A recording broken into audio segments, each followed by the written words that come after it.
Shabbat Shalom, everybody. Happy Sabbath to all who are here live and who are watching, and for those who are watching on the recording archive. We're going to open up Shema and Moses in the book of Moses. Sister Ashanti will read it. Deuteronomy chapter 6, verse 4. Deuteronomy verse 46. Shema Yisrael, Yahweh Eloheinu, Yahweh Ehad. Ve'ahavta et Yahweh Elohecha b'kol lebabecha u'b'kol nafshecha u'b'kol meodecha. Ve'hayu hadbarim ha'ele asher anochi metzaweha hayom al lebabecha. And that is Shema Israel, hear and obey Israel. Yahweh our Elohim, Yahweh is one. And you are to love Yahweh, your Elohim, with all of your heart and with all of your being and with all of your strength or might. And these words, that which I am commanding you today, are to be on your heart. Amen. Amen. Hallelujah. Open up the prayer saying, Heavenly Father, we come to you today to say thank you. Thank you. We ask for your grace. We thank you for bringing everybody here safely. We thank you. We pray to bring everybody here safely in your way. Pray, Heavenly Father, that your spirit breathes on us today. Spirit moves and leads us in a good direction. Ask in Christ's name, Yitro, HaMashiach. Amen. Amen. And today, everybody, will be reading Exodus chapter 18. Parashah this week will be Exodus chapter 18. And this is when Moses is leading the children of Israel out of the captivity of the Egyptians. And right now, to where Moses, well, let's just get into it. We'll just read it. All right, and I'll pick it up. For those who are listening, Exodus chapter 18, we're going to pick it up at verse 1. And it reads, Now Jethro, the priest of Midian, Moses' father-in-law, heard about all that God had done for Moses and the children of Israel. And for Israel, his people. How Adonai had brought Israel out of Egypt, after Moses had sent away his wife Zipporah and her 2 sons. Jethro's Moses' father-in-law had taken them back. The name of one of the sons was Jeshurun, a foreigner there, and Moshe had said, I have been a foreigner in a foreign land. The name of the other was Eleazar, my God helps, or my Elohim helps, because the God of my father helped me by rescuing me from Pharaoh's sword. Jethro, Moses' father-in-law, brought Moses' sons and his wife to him in the desert, where he was encamped at the mountain of God.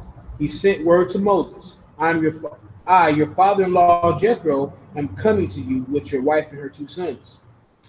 Moses went out to meet his father-in-law, prostrated himself, and kissed him. Then, after inquiring of each other welfare, they entered the tent. Moses told his father-in-law all that Adonai had done to Pharaoh and the Egyptians for Israel's sake, all the hardships they had suffered while traveling, and how Adonai had rescued them. Yitro rejoiced over all the good that Adonai had done for Israel by rescuing them from the Egyptians. Jethro said, Blessed be Adonai, who has rescued you from the Egyptians and from Pharaoh, who has rescued the people from the harsh hand of the Egyptians. Now I know that Adonai is greater than all other gods, because he rescued those who were treated so arrogantly. Yet Jethro, Moses' father-in-law, burnt an offering and sacrifices to God, and Aaron came with all the leaders of Israel to share the meal before God with Moses, his father-in-law.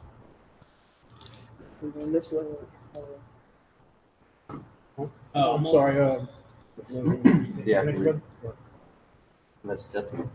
Yes, verse 13. The following day, Moses sat to settle disputes for the people, while the people stood around Moses from morning till evening. When Moses' father-in-law saw that he was doing, or saw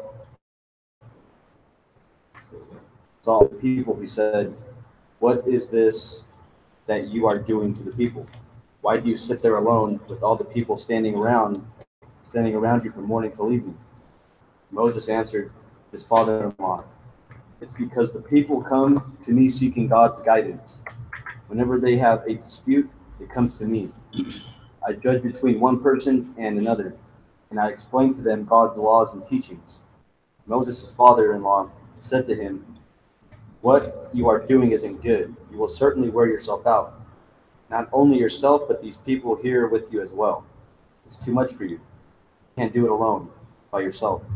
So listen now to what I have to say. I will give you some advice, and God will be with you.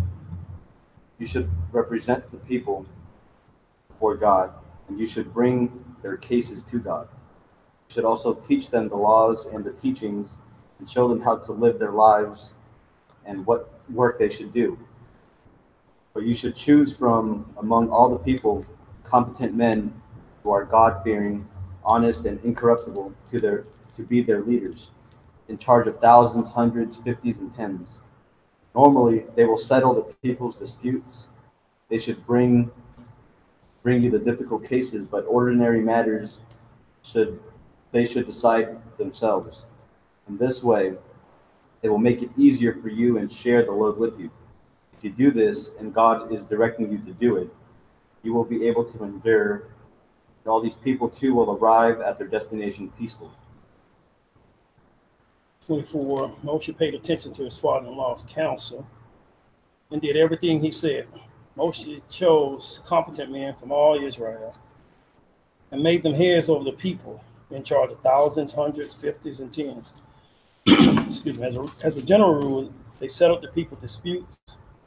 The difficult cases they brought to Moshe, but every simple matter they decided themselves.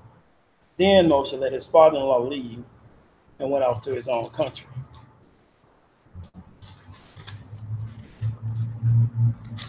Yeah.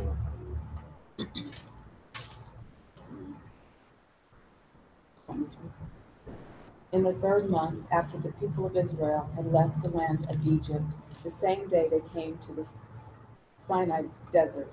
After setting out from Rephidim and arriving at the Sinai desert, they set up a camp in the desert. There in front of the mountain, Israel set up camp. Moshe went up to God, and Adonai called him from the mountain.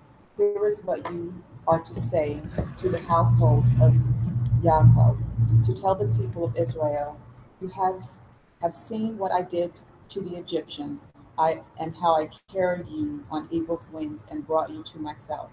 Now, if you will pay careful attention to what I say and keep my covenant, then you will be my own treasure from among all of the peoples of the earth is mine, kingdom of Conan for me, a nation set apart. These are the words you are to speak to the people of Israel." Moshe came, summoned the leaders of the people, and presented them with all these words which Adonai had ordered him to say. All the people answered as one, "Everything Adonai has said, we will do." Moshe reported the words of the people to Adonai. Adonai said to Moshe, "See, I am coming to you in a thick cloud, so that the people will be able to hear when I speak with you, and also to trust in you forever."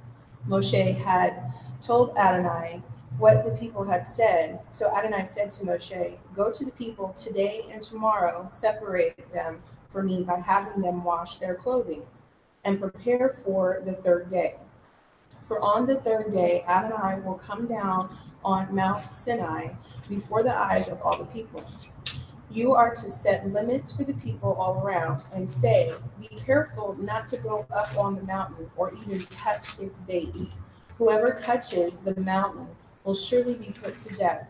No hand is to touch him, or he must be stoned or shot by arrows.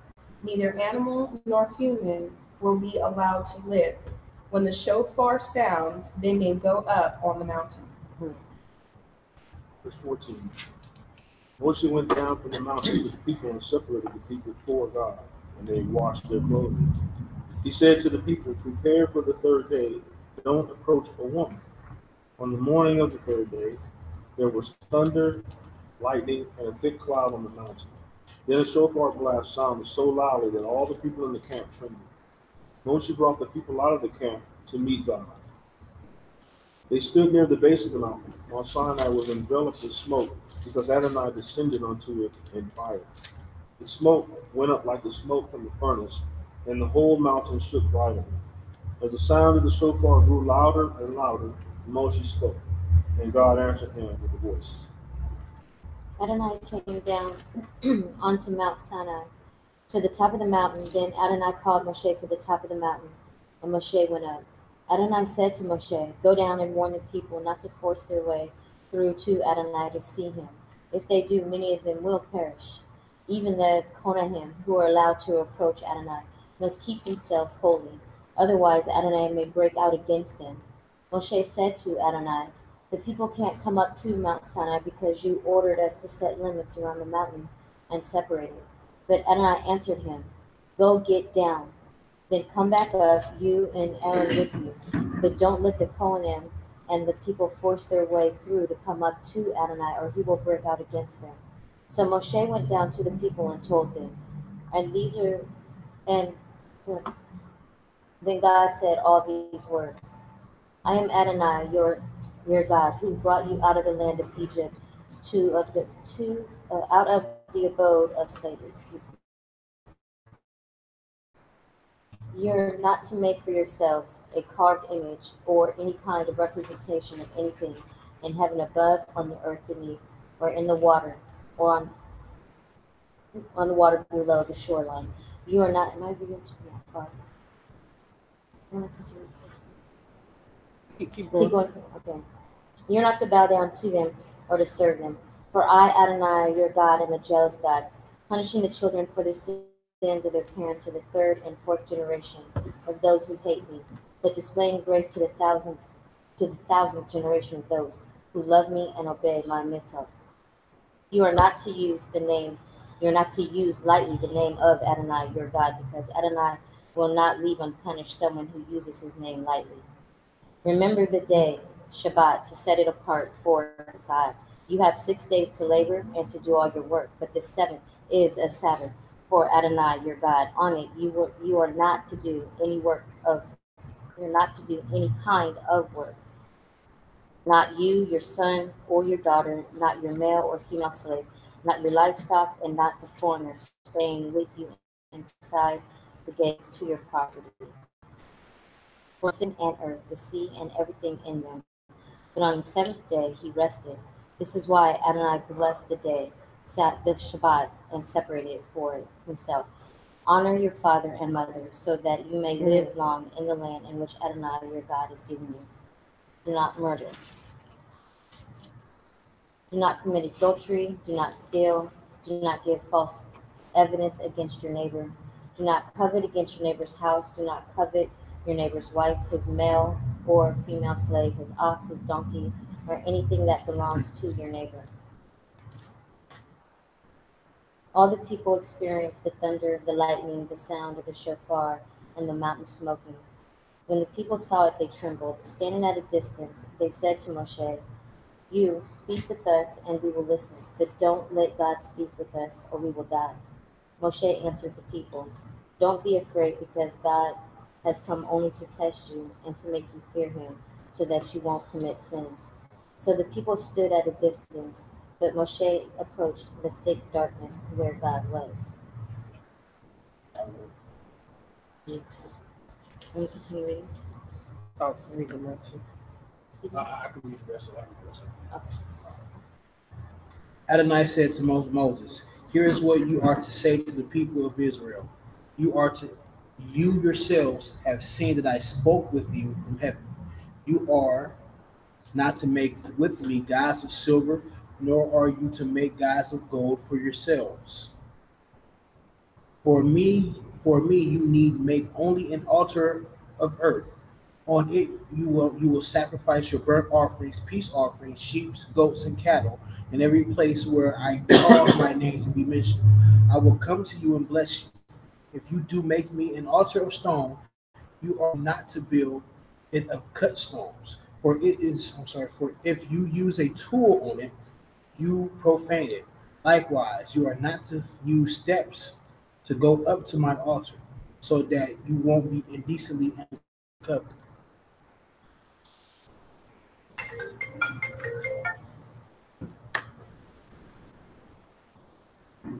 Okay.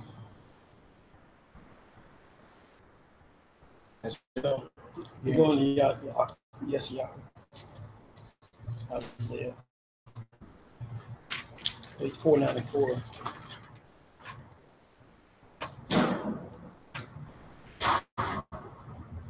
$4.94. Yes, sir.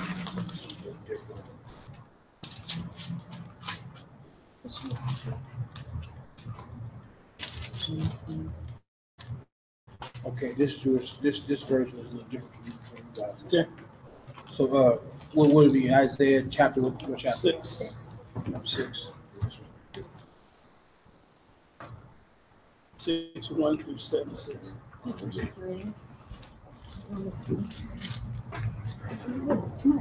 on. You sure? So forth. Desserts. Okay. Yeah, with verse 1? We got Isaiah 6. Yeah. 61 through 76. In the year of King Uzziah's death, I saw Adonai sitting on a high, lofty throne. The hem of his robe filled the temple. Shapharim stood over him. Each had 6 wings. 2 covered his face, 2 covered his wings, 2 for flying.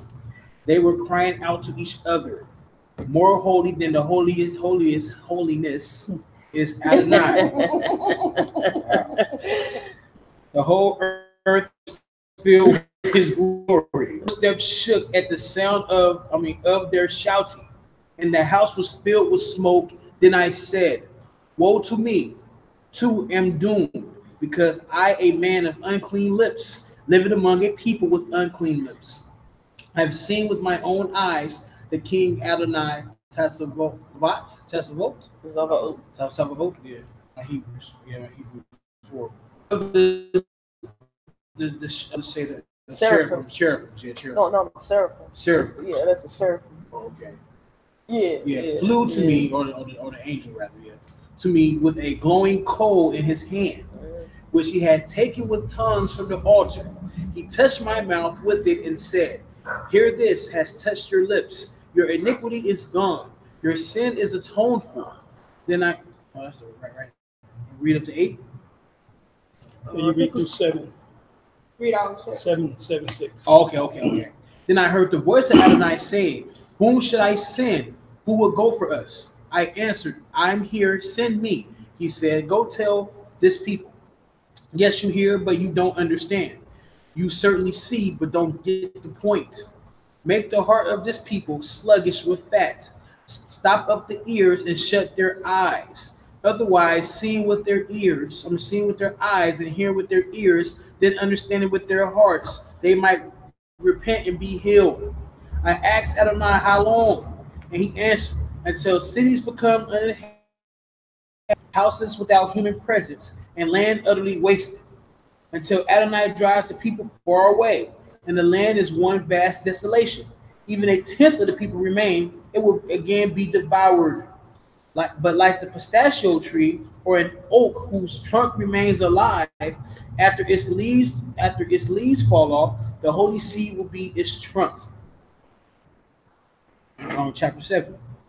During the days of Achaz, the son of Jotham, the son of Uzziah, king of Yehuda, Restin, the king of Aram, and Pekach,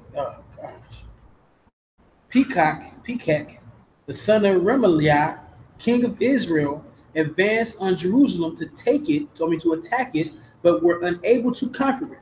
It was told to the house of David that Aram and Ephraim had become allies. Ahaz's heart began to tremble, as did the hearts of his people, like forest trees shaken by the wind. Grab the counsel. Verse 6. Then Adonai said to Yeshayahu, or Isaiah, Go out now to meet Ahaz, you and your son Shar Yas. Oh gosh! And at the end of the, is that a Hebrew word too? Aqueduct from the upper pool on the road to the launderer's field, and say to him, take care to stay calm and unafraid. Don't be demoralized by these two smoldering stumps of firewood, by the blazing anger of Rezin and Aram, or the sons of Remaliah, or because Aram, Ephraim, and the sons of Remaliah have been plotting against you, thinking, we will invade Yehuda, tear it apart, divide it amongst ourselves, and appoint the son of Tavel or Jezebel as king there. This is what Adonai Elohim says. It won't occur. That was it. Okay. Yeah.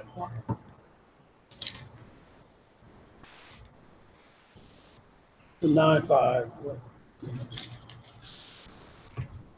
Write that down. 9 and verse 5. Yes, sir. All right. For a child is born to us, a son is given to us, dominion will rest on his shoulders, and he will be given the name. The name Kilo Yoetz El Gibar, Adavai Shar Shalom, wonder of a counselor, mighty God, Father of eternity, Prince of Peace, in order to extend the dominion and perpetuate the peace of the throne and kingdom of David, to secure it and sustain it through justice and righteousness, henceforth and forever. The zeal of Adonai Zavot will accomplish this. You want? I think that's it. Yeah, I was going back. 6. Everything down. We'll go, yeah, that's the spark. So, yeah, we already did so. Gospels? Yes, sir. And Matthew 5:21. You didn't see this one. This version I have, but this is yours. That's 13:9. If you saying it's different from It's different, you guys. It's the same translation, but it's not. I guess it's just a regular translation. It's not with the extra Matthew commentary. 5, verse 21. Totally different. Matthew 5.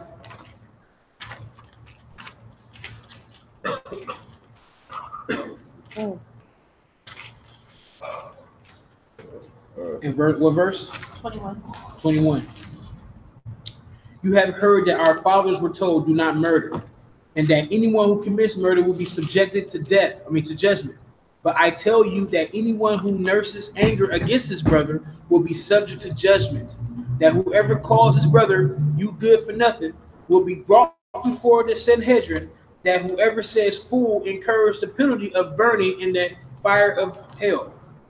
I'm going to try to pronounce that.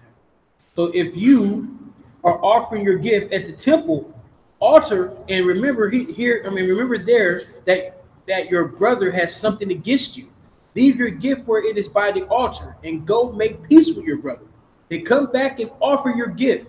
If someone sues you, come to terms with him quickly while you and he are on the way to court, or he may hand you over to the judge, and the judge to the officer of the court, and you may be thrown in jail.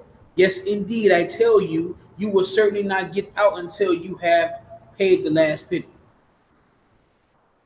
Keep going. To verse 30. Verse 30, okay. You have heard that our fathers were told, do not commit adultery. But I tell you that a man who even looks at a woman with the purpose of lusting after her has already committed adultery with her in his heart. If your right eye makes you sin, gouge it out and throw it away. Better that you should lose one part of you than to have your whole body thrown into hell. And if your right hand makes you sin, cut it off and throw it away. Better that you should lose one part of you than have your whole body thrown into hell.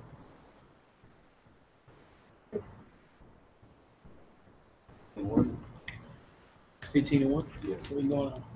You already talked?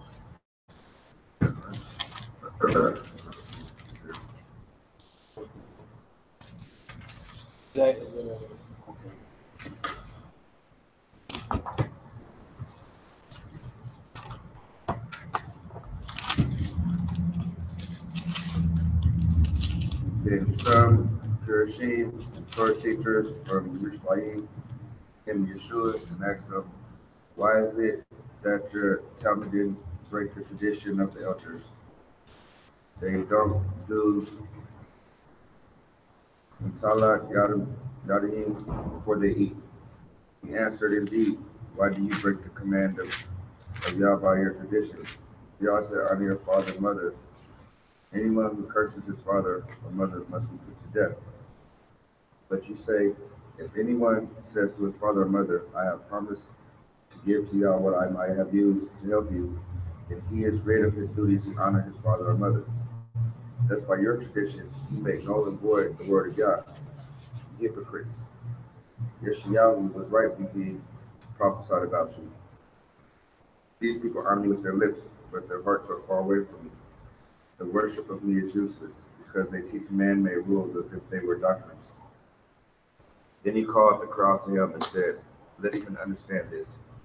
What makes a person unclean is not what goes into his mouth, rather what comes out of his mouth. That is what makes him unclean." Chapter 19, starting at verse 16.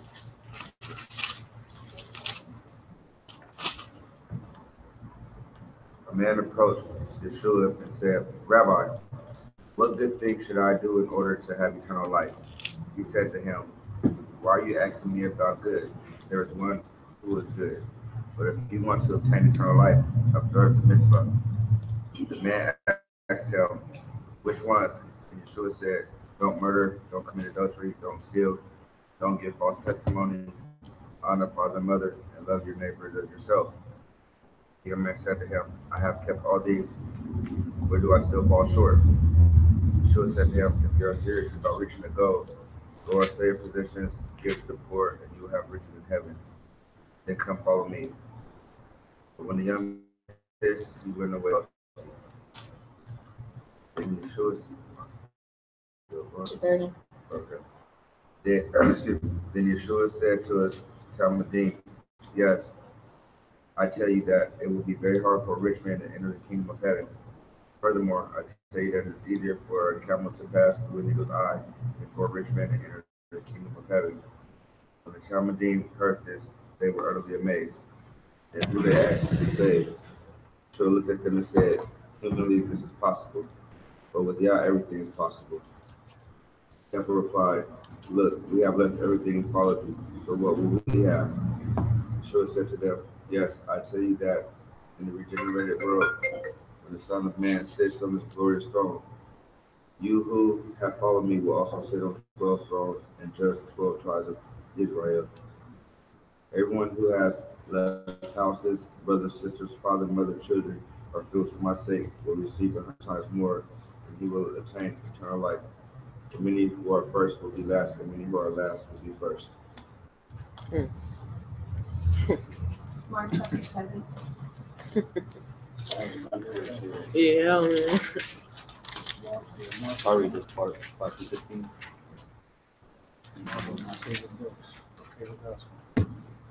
Starting Is that verse 5 to Pushim? 15. Pushim? A perishing. Mm-hmm. Oh, Perishim. The Perishim of the Torah teachers asked him, "Why don't your Talmudim live in accordance with the tradition of the elders, but instead eat with ritually unclean hands?" Yeshua answered, "Yeshayahu was right when he prophesied about you hypocrites, as it is written, these people honor me with their lips, but their hearts are far away from me. Their worship of me is useless, because they teach man-made rules as if they were doctrines.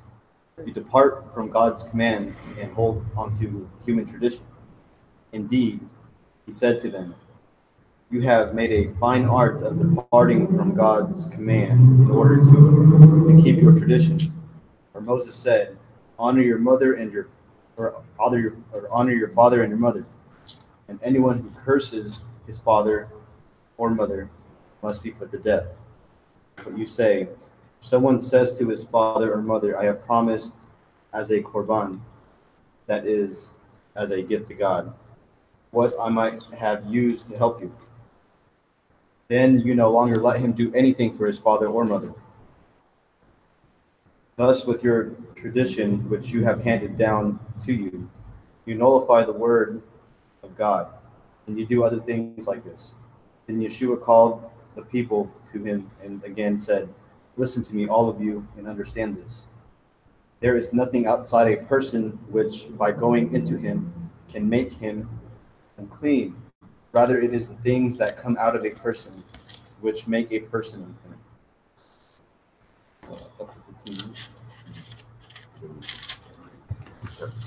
10, 17.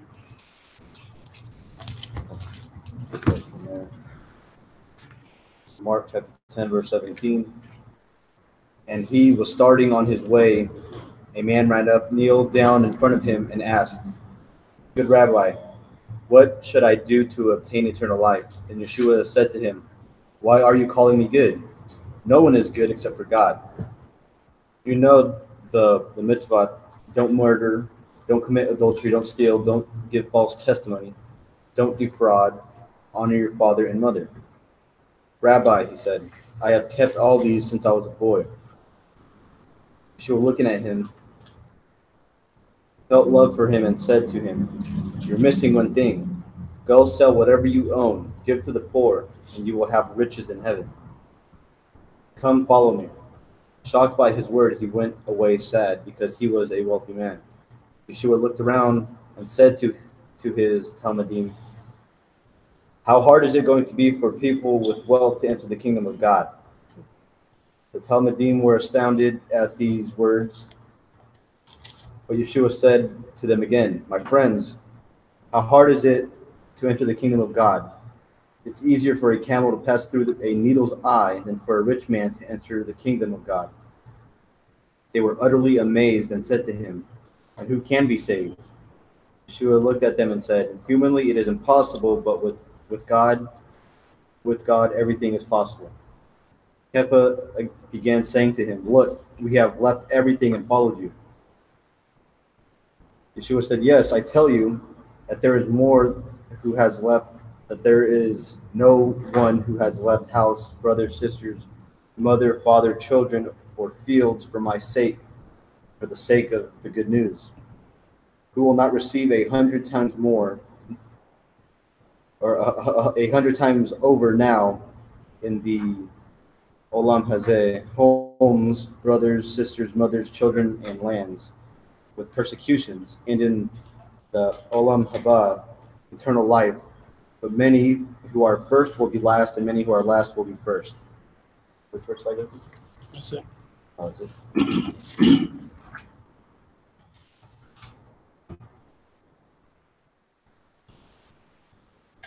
Luke 18.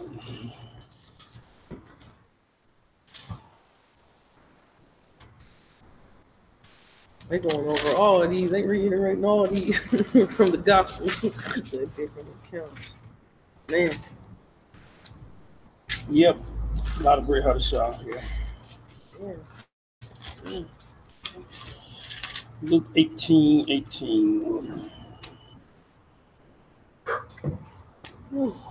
One of the leaders asked him, "Good Rabbi, what should I do to obtain eternal life?"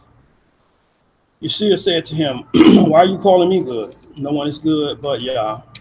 You know the mitzvah. Don't commit adultery, don't murder, don't steal, don't give false testimony, honor your father and mother." He replied, "I have kept all these since I was a boy." On hearing this, Yeshua said to him, "There is one thing you still lack. Sell whatever you have, distribute the proceeds to the poor, and you will have riches in heaven. Then come follow me." When the man heard this, he became very sad because he was very rich. Yeshua looked at him and said, "How hard it is for people with wealth to enter the kingdom of Yah. It's easier for a camel to pass through a needle's eye than for a rich man to enter the kingdom of Yah." Those who heard this asked, "Then who can be saved?" He said, "What is impossible humanly is possible with Yah." Kepha said, "Look, we've left our homes and followed you. Yeshua would answer them, yes, I tell you that everyone who has left house, wife, brother, parents, or children, for the sake of the kingdom of Yah will receive many times as much in the Olam Hazah and in the Olam Haba, eternal life.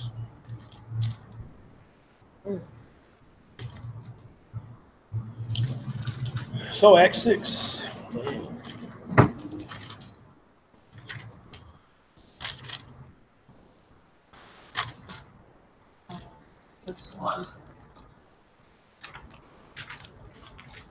Around this time, when the number of Talmudim was growing, the Greek-speaking Jews began complaining against those who spoke Hebrew that their widows were being overlooked in the daily distribution. So the 12 called a general meeting of the Talmudim and said, "It isn't appropriate that we should neglect the word of God in order to serve tables. Brothers, choose 7 men from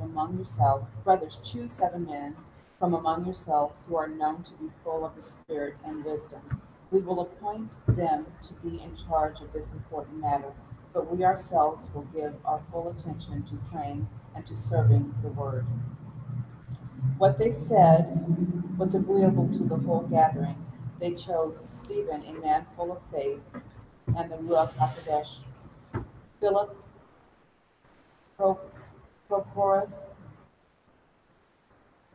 Nicanor, Timon, Parmenas, and Nicholas, who was a proselyte from Antioch. They presented these men to the emissaries, who prayed and laid their hands on them. So the word of God continued to spread. The number of Talmudim in Jerusalem increased rapidly, and a large crowd of Kohanim were becoming obedient to the faith. Romans 2, 17.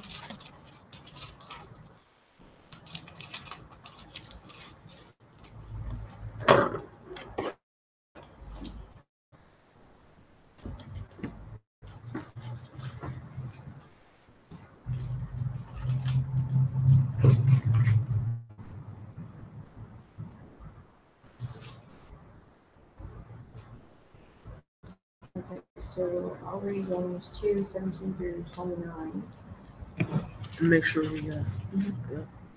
But if you call yourself a Jew and rest on Torah and boast about God and know his will and give your approval to what is right, because you have been instructed from the Torah, and if you have persuaded yourself that you are a guide to the blind, a light in the darkness, an instructor for the spiritually unaware, and a teacher of children, since in the Torah you have the embodiment of knowledge and truth, then you who teach others, don't you shalt not steal? Do you steal? Saying, thou shalt not commit adultery? Do you commit adultery? Detesting idols? Do you commit you write in Torah? Do you, by disobeying the word of God? As it says in the Torah, for it is because of you that God's name is blessed Gentiles. For it is indeed of value, it says. But if you are a transgressor, it has become. Therefore, a circumcised man keeps the righteous requirements of the Torah, all his uncircumcised is physically uncircumcised, but obeys the Torah, will stand as a judgment on you, as a Brit Milah, and have Torah written out but violated. Oh, we in Romans 2. Whew. For the real Jew is not merely Jewish outwardly. True circumcision is not only external and physical. On the contrary, the real is one inwardly, and true circumcision is of the heart, spiritual, not literal. So that comes not from other people, but from God. That was the spirit.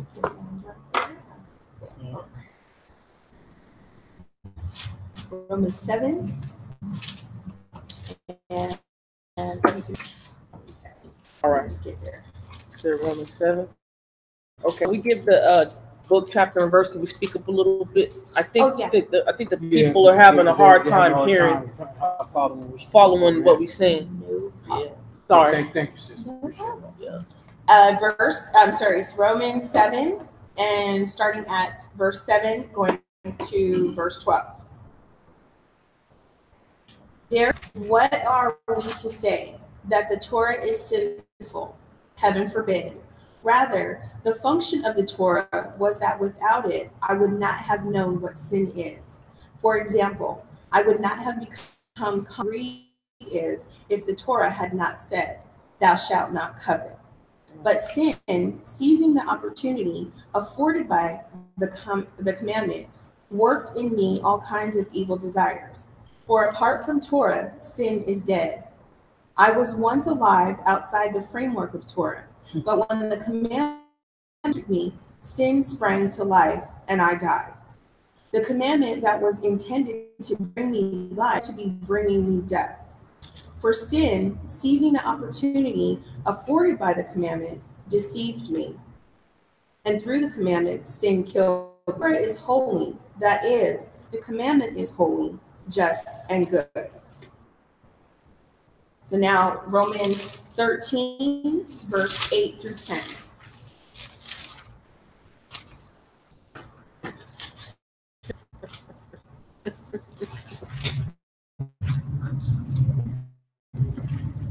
This one, and then I will pass the torch. Okay, Romans 13 and verse 8 through 10. Don't owe anyone anything except to love one another, for whoever loves his fellow human being has fulfilled Torah. For the commandments, don't commit adultery, don't murder, don't steal, don't covet, and any others are summed up in this one rule: love your neighbor as yourself. Love does not do harm to a neighbor. Therefore, love is the fullness of Torah. It's Torah, period. Love. Yeah. Mm-hmm. Can't have love without Torah. Go hand in hand. Yeah, always. Ephesians chapter 6.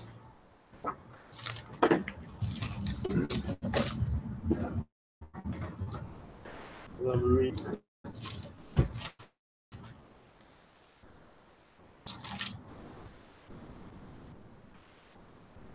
Verse 1. Children, what should you do in union with the Lord is obey your parents, for this is right. Honor your father and mother. This is the first commandment that embodies a promise, so that it may go well with you, and you will live long in the land. 1 Timothy.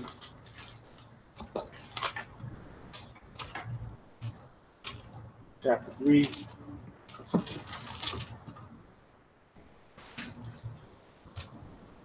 Verse 23, 1 through 14. Here is a statement you can trust. Anyone aspiring to be a congregation leader is seeking worthwhile work. It must be above reproach. He must be faithful to his wife, temperate, self-controlled, orderly, hospitable, and able to teach. He must not drink excessively or get into fights. Rather, he must be kind and gentle, a lover of money. He must manage his own household well, having children who obey him with all proper respect. If a man can't manage his own household, how will he be able to care for God's Messianic community? He must not be a new believer, because he might become puffed up with pride and thus fall under the same judgment as did the adversary. Furthermore, he must be well regarded by outsiders so that he won't fall into disgrace and into the adversary's trap. Likewise, the Shamashem, which is a servant, must be of good character, people whose word can be trusted. They must not give themselves to excessive drinking or be greedy for dishonest gain. They must possess the formerly hidden truth of the faith and a clean conscience, with a clean conscience. And first, let them be tested. Then if they prove themselves blameless, let them be appointed Shamashim. Must be of good character, not gossips, but temperate, faithful in everything.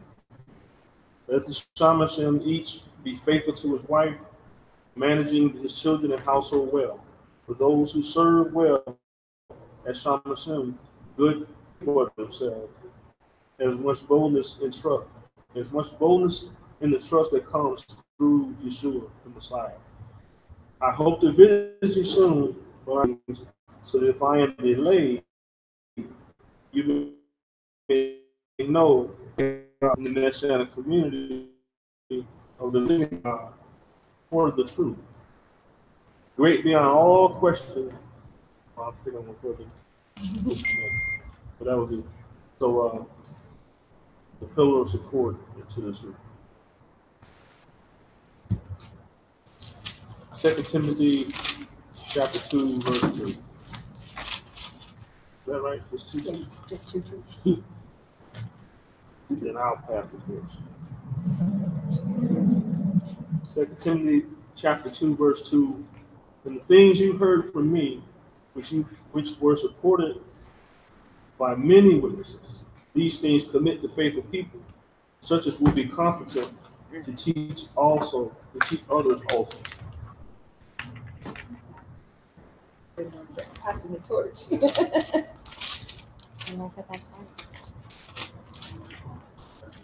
Well, so what's next? Titus, chapter 1, verse 5 through 9. Chapter 1, 5 through 9? Yes. The reason I left you in Crete was so that you may extend to the matter still not in order to appoint, appoint congregation leaders in each city. For my a husband to one wife with believing children who do not have a reputation for being wild or rebellious. For an overseer as someone entrusted with God's affair must be blameless. He must not be self-willed or quick-tempered. He must not drink excessively, get into fights, or be greedy for dishonest gain. Read 8 too. 3 to 9. Oh, I'm sorry. On the contrary, he must be hospitable, devoted to good, sober-minded, uprightness, holiness, and self-control. He must hold firmly to the trustworthy message that agrees with the doctrine, so that by his sound teaching, he will be able to exhort and encourage, and also to refute those who speak against it. Next is Hebrews 12. So she don't want to read? No. Hebrews 12. Hebrews chapter 12, verse 18 and 19.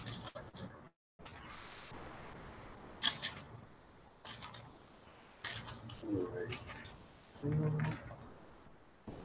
18 and 19? Yes. For you have not come to a tangible mountain, to an ignited fire, to darkness, to murder, to a whirlwind, to the sound of a shofar, and a voice whose word made the hearers beg that no further message to be given to them. For they couldn't bear what was being commanded them. Even if an animal touches the mountain, it is to be stoned to death. Okay. And so terrifying was the sight that Moses said, I am quaking with dread. You want? I'm sorry. On the contrary, you have come to Mount Zion, that is the city of the living God, heavenly Jerusalem, to the myriads of angels in festive assembly, to a community of the firstborn whose names have been recorded in heaven, to a judge who is God of everyone, to spirits of righteous people who have been brought to the goal, to the mediator of a new covenant, Yeshua, and to sprinkle blood that speaks better things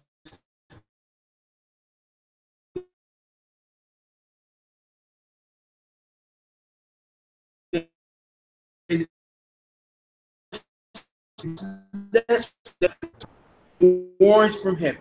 Even then his voice shook the earth, but now he has made this promise. One more time, I will shake not escape if we turn away from him when he on the earth, but in this time they are not take remain.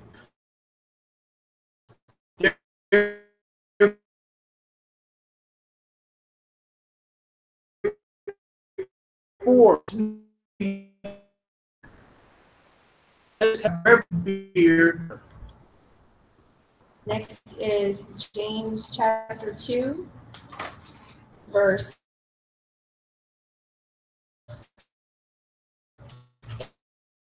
8 through 13. 13.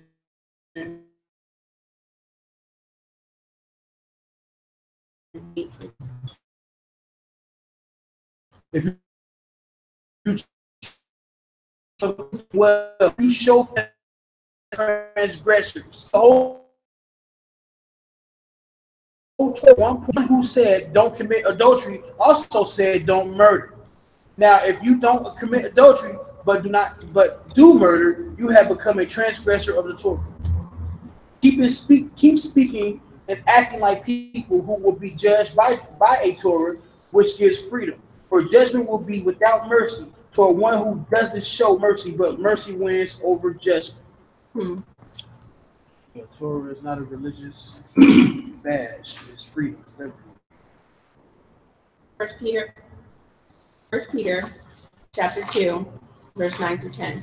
9 through 10. 9 through 10.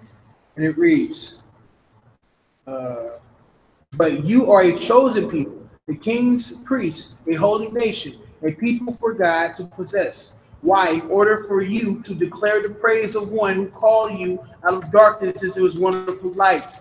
Once you were not a people, but now you are God's people. Before you had not received mercy, but now you have received mercy.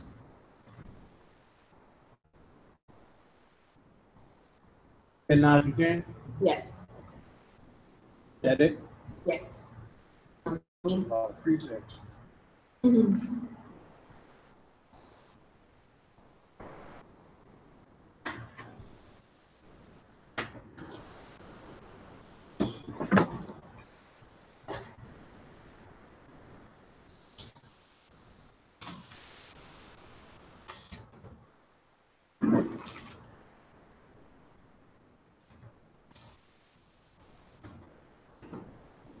So anybody get a chance to read highlights in here?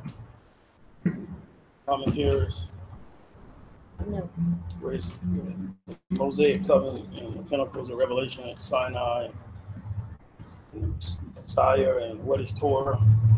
I got to read all those.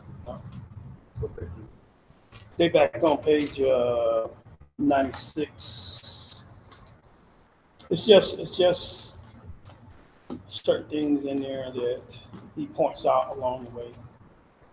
Talking about if you started out here, he bring them here, he bring them here.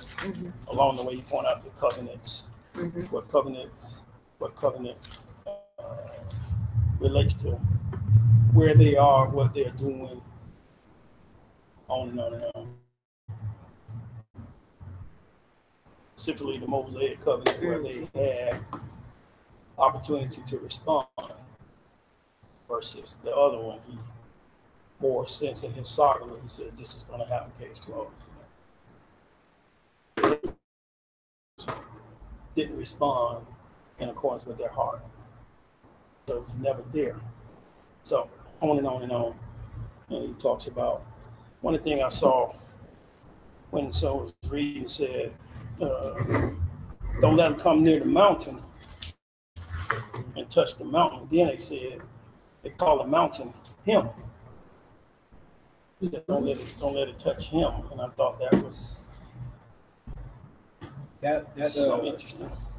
That can also line up with Daniel in that sense. That also lines up with Daniel chapter 2. Turn it there real quick. Daniel chapter 2. Daniel chapter 2.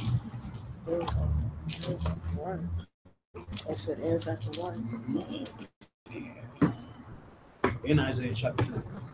No. Daniel chapter 2. No, I think Isaiah chapter 2. So Daniel chapter 2, I'm picking up a verse for you. No.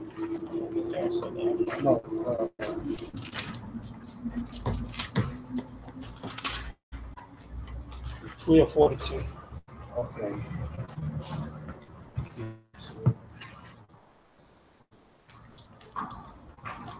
Daniel chapter, I'm sorry about that. Daniel chapter 2 is picking up at verse I pick up verse 39. No, what do I want? What do I want? Hold on for a second. I'll just read it verse 34. Thou sawest that till that a stone was cut out without hands, which smote the image upon his face, that were of iron and clay, and break them into pieces. There was the iron and clay, brass, silver. Pretty much the metals represent the different nations. So I want to get to a point to where it says this stone. In other words, it talks about the stone that smote the image.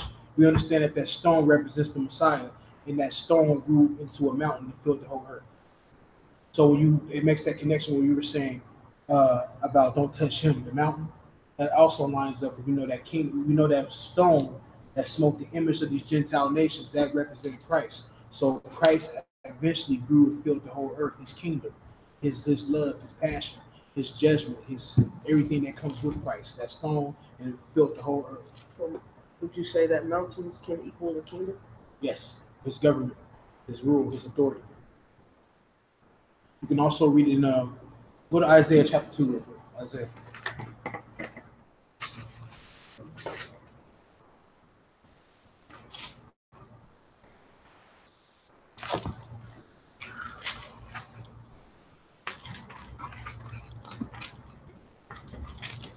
What verse? We're going to pick up at verse 1. I'll read it. Isaiah chapter 2 and verse 1. The word that Isaiah, the son of Amos, saw concerning Judah and Jerusalem. And it shall come to pass in the last days that the mountain of the Lord's house shall be established. All nations shall quit, and many people shall go and say, come ye and let us go up to the mountain of the Lord, Jacob, and he will teach us his ways, and we will walk in his paths. Out of Zion shall go forth the Torah, and the word of the Lord of Jerusalem. Again, so this mountain fills the earth, and not just that. When you go back into Exodus, that was a mixed multitude that came out of Egypt. So again, right here, this hasn't happened yet in Isaiah chapter 2. But we see that all nations are going to come to this mountain, and it's going to when this mountain fills the earth. We understand this mountain to represent the Messiah, his kingdomship, his rulership on earth. Amen.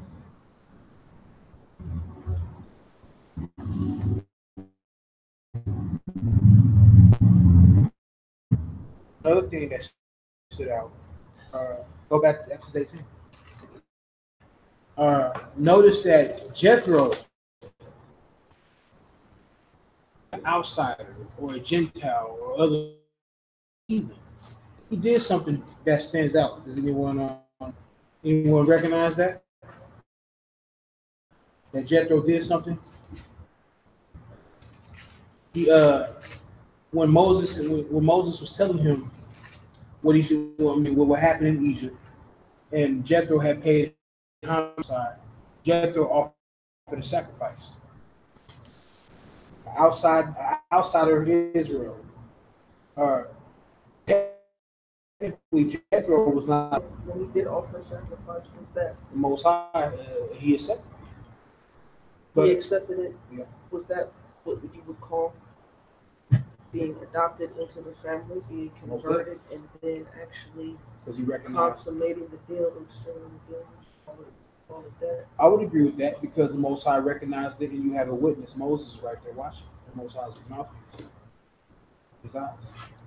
That's how I would look at it. Where can that be done? That's Exodus chapter 18. Go down to where is it?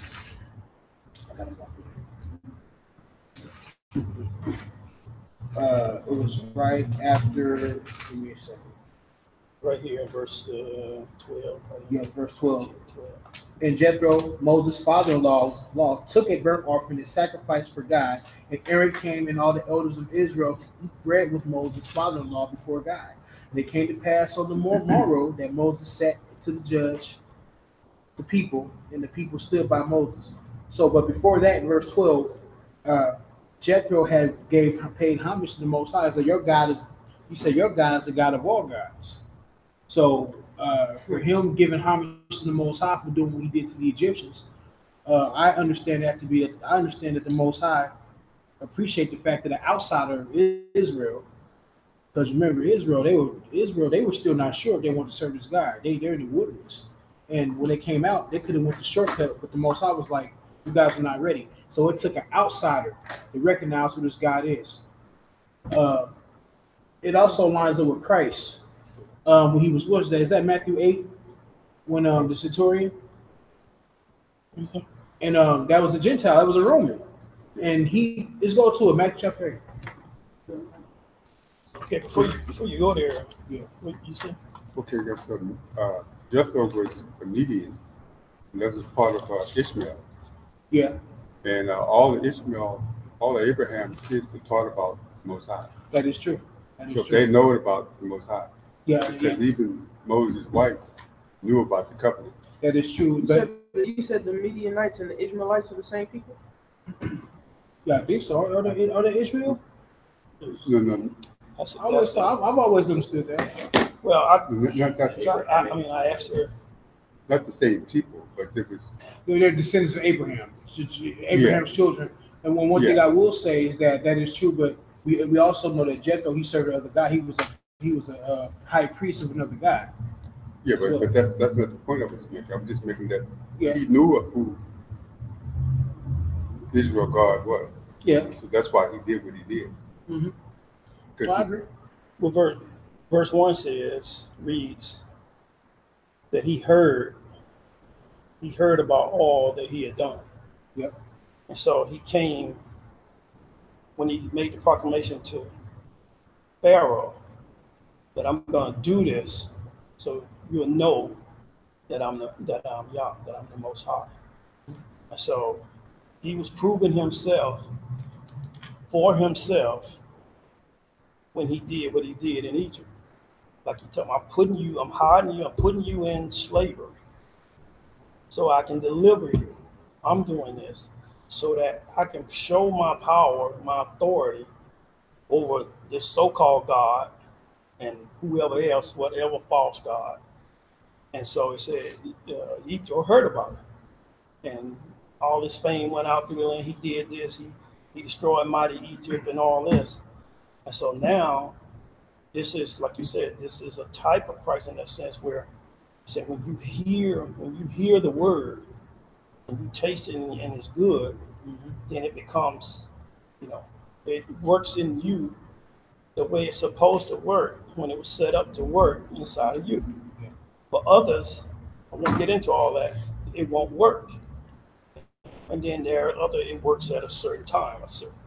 They like to call it season and pools. And so you can't force it. You can't make it do it. So he heard it. And obviously, wherever he was in his life, whatever he was doing, this took a priority over it. This became more valuable. This was like, it's undeniable. We just saw it, or we just heard it through reputable sources. And so then, like I say, he created the opportunity for him to have an encounter with Moshe, which he does with us all the time. We have opportunity to encounter people all the time. And then, like I said, when he was admonishing Titus how our behavior should be when we run across people, so that it gives them the opportunity to identify either with him or not with him. Mm-hmm. Yeah, So I agree. Okay. Also, but I think what I was making earlier too is that it's commonly believed that only Israel can make sacrifices.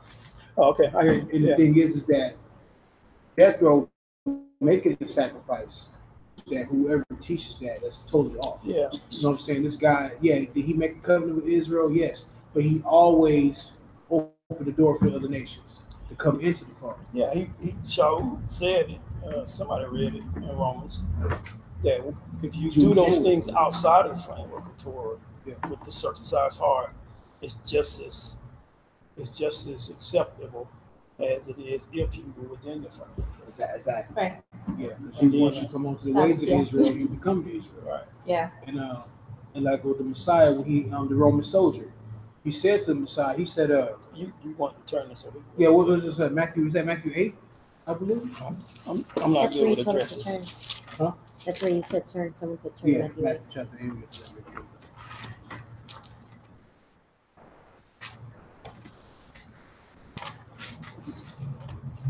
You would ask, because I know there's a lot of argument about Israelites, Midianites, Midianites, right? Yeah. You're talking about these are the three sons of Hagar. Mm-hmm. So they still were brought up under the same teaching. Exactly. Yeah, because they're Abraham's seed. And the Most High said, "For I know Abraham, and he would teach his children." So the thing is that they may have known, but I'm not going to sit back and say that they were not. You know what I'm saying? But because they could have been following along, but then it's also possible that they may have been serving another God as well. So for them to just for Jethro to come amongst these people, that he had to come amongst these people and to be a priest of another God, because he was a high priest of another God. I can't forget another guy. So, but the thing is that he came on and heard about what happened to the Egyptians, and he just said, "Hey, your God is the God of all gods." Yeah. So that right there to me tells me that he even denounced the God he served. He was like, "You know what? Your God is supreme hell." You know what I'm saying? So I'm just saying that because, like you said, this is still Abraham's sons, just through Hagar. Yeah, exactly. So they're not unaware of what Abraham had encountered, right? Yeah, I mean, I'm pretty sure they may have not. Yeah, I would agree with that. Most definitely. Matthew chapter 8, it reads, let's see. 5, you said? Yeah. And Yeshua entered into Capernaum. There came unto him a centurion beseeching him, and saying, "Lord, my servant liveth at home, sick with palsy, grievously tormented." And Yeshua said unto him, "I will come," and he healed him. The centurion answered and said, "Lord, I am not worthy that thou shouldest come under my roof, but speak the word only, and my servant shall be healed." Check that out. Ain't that something? "For I am a man under authority, having soldiers under me. And I say to this man, go, and he go, and to another, come, and he cometh. And to my servant, do this, and he do it." When Yeshua heard it, he marveled and said to them that followed, "Verily I say unto you, I have not found so great faith, not in Israel." So this is a heathen that people would call a heathen, an outsider. And he's like, "Look, man, we ain't got to come to the pad or to the house. I just speak it. Now I know my soldier or my family member is going to be healed." So again, as you can see, outside of Israel, or who this God is, and they understand who the Messiah is right here as well. Like, hold on, I know the Most High God is with you. I done heard all this about you. I done seen what you done did. You know what? Relative to my son or my daughter, whoever, gonna be healed. And then all of a sudden we have Israel, who's supposed to have the covenant and know the commandments and know all this and know all that. And the whole time they're just hard-headed and stiff-necked and not listening, not at all. Just something that I thought. Well, that's what we're talking about identity. Yeah. About knowing who you are. Exactly. So this guy, this Roman officer, he said, I know about authority. Yeah. He's in a military setting. He said, I understand authority. And he understood Christ is authority. He understood. Yeah, but that's what I'm saying. So that's the principle. It's like you don't have to be in Israel, in the church, whatever, to understand there's an order of certain things. Mm-hmm. So he's like, I have the authority to do certain things, and I say this, and they do it. So the same thing. He said, so now I understand you have authority. So since you have this authority, so then right there, that's what we're talking about trust, or faith, as it's called. You know, it's like, I know authority. See, he wasn't hoping that maybe you the Christ, or maybe you this, or maybe I know you have this authority, so do this. Not King Command, but in that sense. So he understood the principle, and so that's the thing where we get tripped up, with principles and how these things operate. How, again, the simplest thing is sowing a seed and the seed germinating and producing a crop, producing a harvest. That's in the simple term. You understand that. You understand, but then some of it need nurturing, some of it need water, this, whatever along the way. You just don't plant the seed and then it automatically take. So he out of his, that what you talking about his love and his mercy and all that. Well, that's the nurturing, so that we come to fruition. And he talk about the Ruach is the one that does that. We produce the fruit. They call it the fruit of the Spirit. Exactly. But Christ, one thing about it too, and let's just line back and add to what you're saying as well, is that it confirms prophecy. You can read in Zechariah chapter 3, where it says that my name will be great amongst the Gentiles. This is a Roman, he is a Gentile. Yeah. And it also reads in Isaiah 42, it says that this servant or this messenger, which we understand to be Christ, that he will be a light to the Gentiles. Understand who he is just from a distance because they see the light. It's not about him running. It's not about Christ running his mouth. You say he's a light.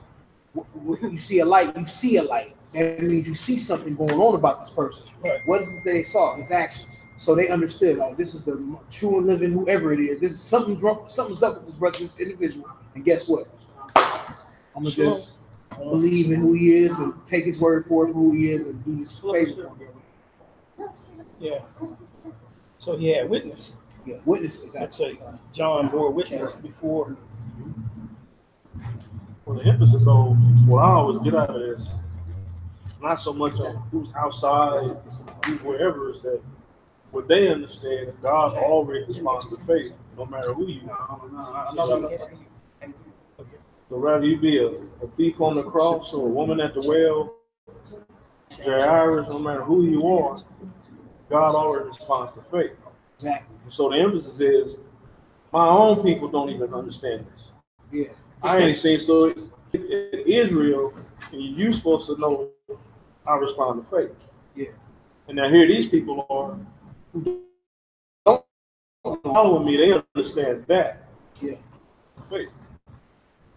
So he says, when I hear faith, that's what I respond to. And then I'm gonna do based on my promise, that's what I'm gonna do. So yeah, we put emphasis on, what church you go to, where you from, color your skin, all that, but God only responds to faith, doesn't male, female, even he said, let the children come. Exactly. They got more faith than some, most of y'all. Yeah, most definitely. So, yeah. He said, what is it? Out of the mouth of babes, what is that? I'll paraphrase. I'm paraphrasing. It says, out of the mouth of babes, I will manifest or something like that. So that's the concept of being born again. You say you must be born again. You must. This goes Matthew chapter 18. I'll just go there. He also said, "Come to me like a little child." Exactly. Because a little child have a faith in anything the father and mother tell them. They have faith in. You can't go to God as an adult. Mm-hmm. No, because you know too much. 18. Go pick up the first one. Let's see. At the same time came disciples unto Yeshua, who was the greatest in the kingdom of heaven. And Yeshua called a little child unto him, set him in the midst of them, and said, verily I say unto you, except ye be converted, changed. You can read in Romans chapter 12, be converted or be transformed. John chapter 3 says, be born again. Converted means to be changed. And become as little children, ye shall not enter into the kingdom of heaven. So you got to learn all over again. You have to completely start over brand new. So it's not about who's the best in this, who's the best in that. That's not how the kingdom of heaven operates. It's about being one. It's about learning of the Most High. Because now you know about the world. You know about the kingdoms of the world. Now this kingdom is something brand new. This is something totally different to the concept of man. Man has no idea how the Most High operates. If that was the case, if we knew how he operated, we would be in so much chaos today. So. Well, still principle. Because like I said, the world, what we call the world, they take a lot of the principles of this right here, exactly, and they take it and they use it, and it works. Yeah. And so because it comes down to my trust. Do I really trust the word? When we say trust him, and people say, well, I trust in the Lord, I believe in the Lord. But constantly, he constantly talked about believe the words I say. This is what's going to work. This is what's going to make you clean. This is what's going to save you. So that these principles that he taught, and some people want to relate to him as a philosopher, some as a yogi and all this. They want to make him all these different things. It's still, their perception of it still don't matter in that regard to if you work the principle.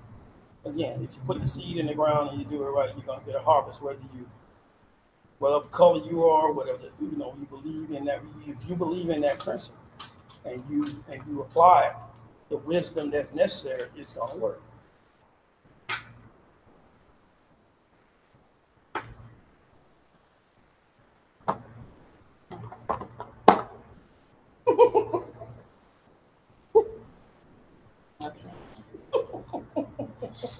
You started.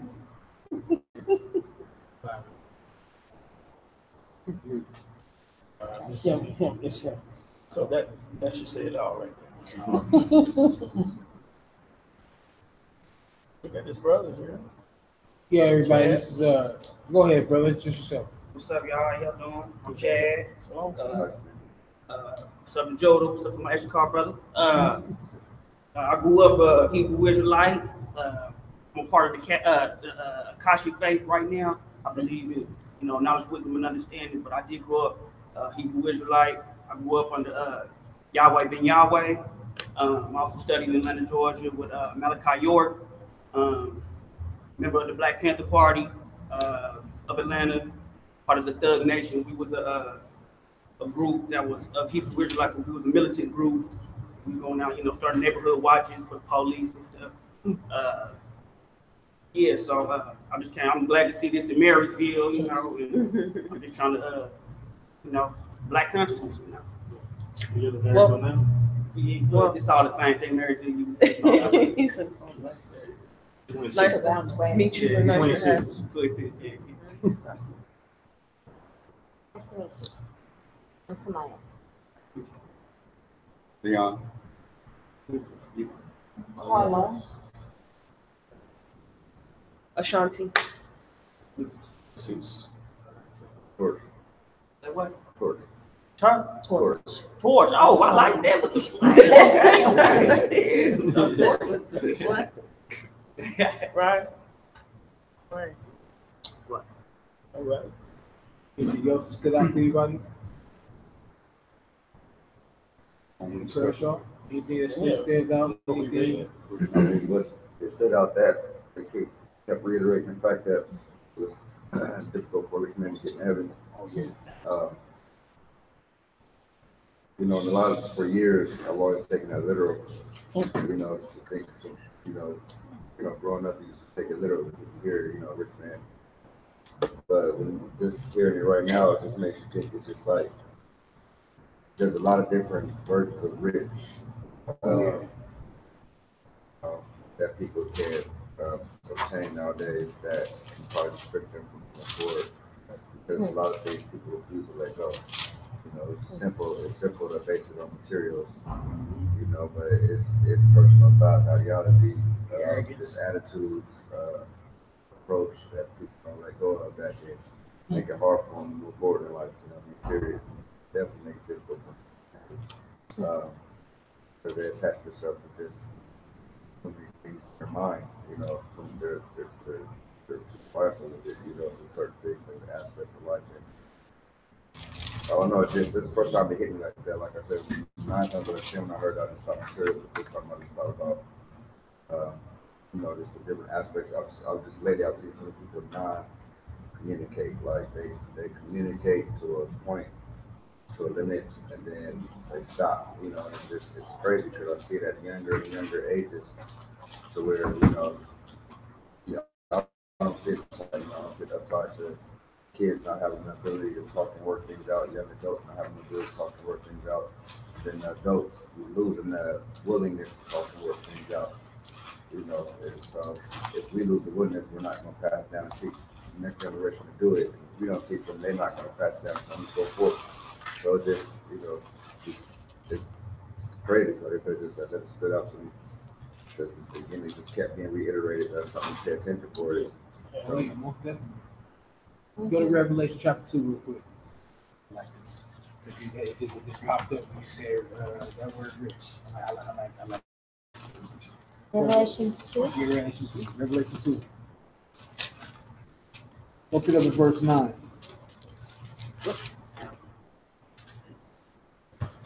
I know thy works in tribulation and poverty, but thou art rich.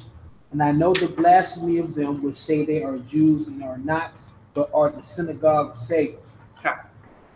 So a lot of people will sit back and say, "Oh, this is subjected to one group of people." I disagree with that entirely. Say that again, please. One group of people, I disagree with that entirely. I think this goes to anyone who claims the name of Israel, because it says, I go back and read it again. I know thy works. We all have works. We all act, right? And tribulation and poverty, but thou art rich.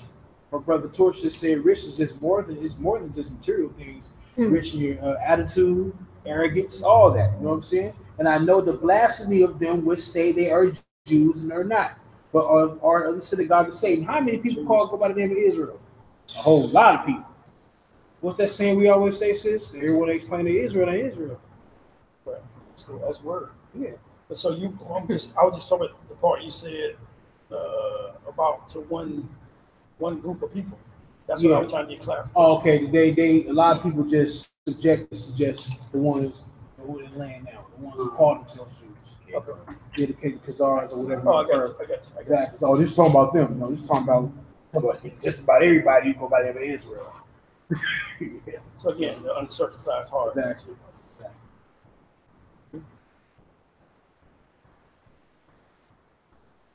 Yeah, I think that's what actually made it come together. Now that you said that again, is that the whole uncircumcised heart. Because again, you know what I'm saying, it was the things people weren't willing to let go of. Yeah. You know, in order to be saved. So that's what people get themselves caught up. Like you said, there's another heart uncircumcised. You know, because again, I mean, we think about not wanting to separate ourselves from materials, but then there's so many giving people in the world who will give you their last dollar and shut off their back. They're straight evil. So I mean, like, it, you know, because again, like they said, the devil knows the Bible just as well as the Father. So you know, again, people take stuff literally, so they're like, oh, I'm gonna just give my way to heaven. But again, their attitude and their approach to life and the way they actually truly treat those closest to them, you know, is horrendous. And so they end up, you know, not being what they seem on the outside or seem in public. You know, so it's just, you know, us following today is more monetary thing. Well, one of the things I learned that you know, oftentimes we think of circumcision as something easy. You know, like the heart. I'm talking about the circumcision. So even going back when we're talking about the circumcision of the foreskin, it was a painful, you know, it was a painful thing. You know, they made a ceremony out of try to ease it over and all this, but even when the Talmudim, they came to be emissaries, and they were like, why do we have to do this, put this burden on us for something we can't bear? We can't hardly bear because it was all symbolic of this. It pointed to like Mashiach, but it's a painful thing. And you're going to experience hurt before your heart get to a place. You're going to experience suffering, as it calls, you know, to learn this with such. And so sometimes it just like it's la-di-di-la-di-da, you know, and say a few words and not this and now you know, and that's the test, you know, when you're going through, as they call it, you know, it's like, where is my where's my trust in him then? How do I continue when all this stuff comes against me, this persecution and all this kind of stuff? But circumcision is not an easy thing. Just to add to It's the suffering, we all have to suffer because when Messiah Christ, he suffered. I would suggest everybody read the book of Mark. When you get some time, examine the book of Mark, because the book of Mark is predicated on his sufferings going to his own people. It puts emphasis on his groaning and his being grieved and being stressed based on the lack of faith that Israel had. You know what I'm saying? So the book of Mark, most definitely, you want to understand some suffering that points you at the angle of the suffering that the Messiah went through, trying to going to a stiff-necked, hard-headed people. The book of Mark is a very good study. It's one of my personal favorites. It really stands out, and it shows you his suffering. It records his suffering. It gives you an account of what happened from a suffering perspective, the suffering Messiah, or the suffering servant, which lines up with Isaiah. So there's something out there to put out there for you.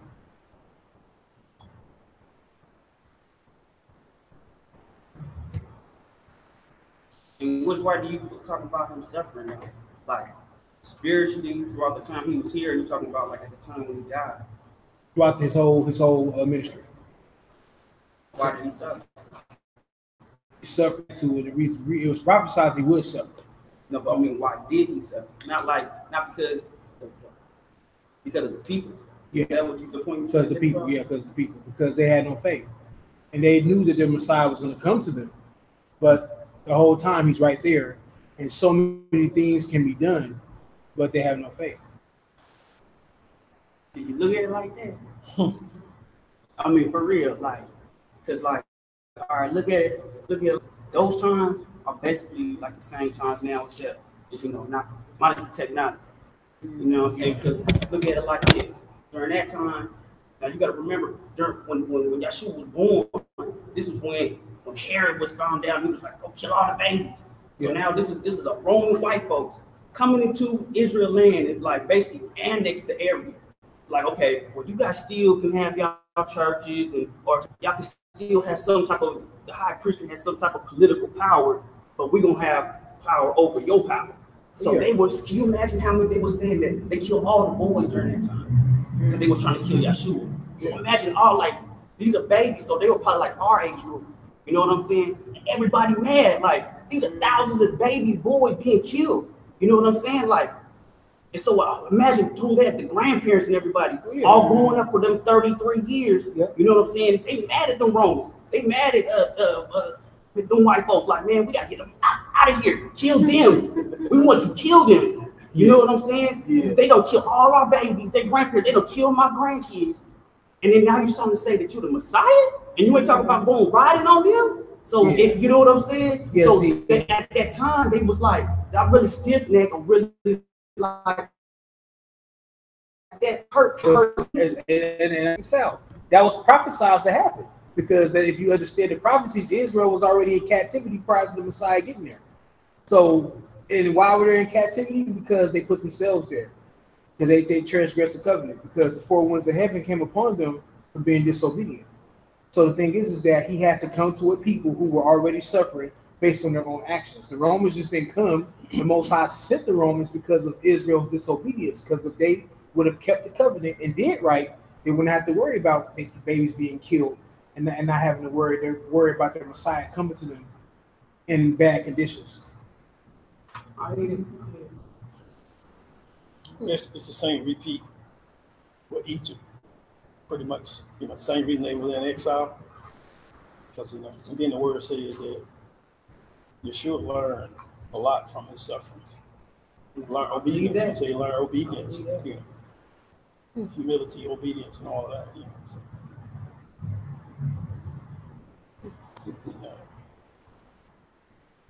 but that's historically that's a good point. Because we as a people, don't nobody want to hear who our lineage are. Don't nobody. I mean, not gonna say nobody, right? But it's hard to try to tell black folks, especially nowadays. Like, you you're the descendant of King Solomon, and all that. Man, I'm a descendant of slaves, you know what I'm saying? But I know I'm a descendant of my grandma. I don't even know who my great grandfather is. You try to tell me, you know what I'm saying? I don't know really what my last name is, you know what I'm saying? You try to tell me I'm a descendant of Solomon, you know what I mean? Right. And I've been out for a month and coming on 3 weeks. I just got out the penitentiary. Okay. I just did 5 years. All right. And in the penitentiary, like the blacks Mexican relation is horrible. It's horrible. It is the worst situation. Like I've been through racism, but like for the way that you got the chiefs and the others and the blacks and the Mexicans from up north and down south. It's horrible. And so when it used to be like time for when we go out and riots and all that stuff, it used to bother me because I would try to talk with the Mexican folks too. We fighting over breadcrumbs. Right. It's them who got the bread factory. Why are we fighting? We go, yo, crack hit your neighborhood just like it hit my neighborhood. Y'all broke just like we are. Why are we fighting? You know what I'm saying? And we're all Israelites. Right. You know what I'm saying? We're supposed to be hating these white boys. You know what I'm saying? They're the ones who is we do evil things, but we do bad things. White folks do evil. You know what I'm saying? They make the air unfit to breathe. You know what I'm saying? They make the water unfit to drink, the earth unfit to plant, crops. When we do something bad, we go shoot a couple folks and a couple people die in a drive-by. When they get mad, nations blow up. You know what I'm saying? That's evil. You know what I'm saying? We gotta quit. That's why, I don't know. I don't think we're really as bad as a nation. We just lost in this direction. So why you think you're saying? What are you saying, sis? You made a good point. Sorry. I didn't hear. No, So we misguided. A heart issue. I mean, that's part of the curse, right? But that's the thing is, it's all of humanity. All of humanity has a heart issue. So we all do evil, even though you may have other individuals in society that may do more things that are beyond. But the Most High looks at it. He looks at it the same. Yeah, this nation did this, and these people did that. But at the end of the day, it's still sin. And the thing is that when the Most High intervenes again, however he does it, we're all going to be judged by the same standard. So if you went around putting your hands on people, literally putting your hands on people, that's still wickedness according to the Most High. It's the same as someone taking a nuclear bomb and bombing somewhere over in Hiroshima or wherever. It's still wickedness and it's still wrong because you know what I'm saying? Because it's already, the standard's already been given to us. So the thing is that, but the issue, so that's just what it is, man. You feel me? So I understand your point. I really do. I agree with you. But why is that wicked? Why is what wicked? Putting your hands on folks and killing folks. That's not really wicked. I think it's the intent, because as soon as we came out of Israel, God gave Moses the 10 Commandments. He says, thou shalt not kill. But as soon as he said, thou shalt not kill, then he says, okay, now Israel's heading this way. Go kill all of those people that are in that land. Kill every one of the Canaanites. Don't just, and this is after you got the 10 Commandments. And he said, go kill all those Canaanites and don't make sure you don't even keep their kids. Kill the babies. Because so it's not evil, it's the intent behind it. Okay. All right. So you're saying that, because the Bible talks about there are levels of sin, right? There's the one he's talking about evil, he's talking about willful sin. Yeah. Then there's an ignorance, a sin out of ignorance. But I just don't know no better right now, But see, there's such a thing as justice. There is justice, but see, the thing is now, see what's going on here. See, this is what's going on. When it comes to the nations that the Most High had told them to deal with the Canaanites, there was a reason behind that.